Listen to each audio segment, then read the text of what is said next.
Konsehal Lebrado nangita og paagi aron matabangan ang mga empleyado sa steel company. Ato sayro ng kompletong detalye sa report uban ni Radyoman Bien Abanos.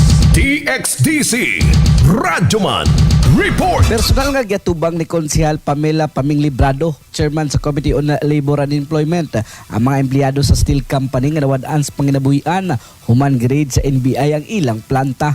Mato ni Konsehal Librado nga human ni duol sa iyang buhatan ang mga empleyado. Dali siyang nakig-alayon sa lokal nga pangabanan. Busa nagpahigad og pagpadubay ang City Social Welfare Development Office sa mga personal nga detalye sa mga apektadong empleyado. Simana silang wala nahatagan pa og sweldo no tungod aduna pay mga ginaresolba na problema sa ilang kumpanya. Niduol kita sa ato ang sa local government no na nihangyo kita kung pwede himuan sila og assistance unsa bay pwedeng matabang nato. Ang pamahayag ni Konsehal Pamela Librado, may duban nga una nang nangayog tabang mga empleyado sa mga steel company nga nawalan sa panginabuhian.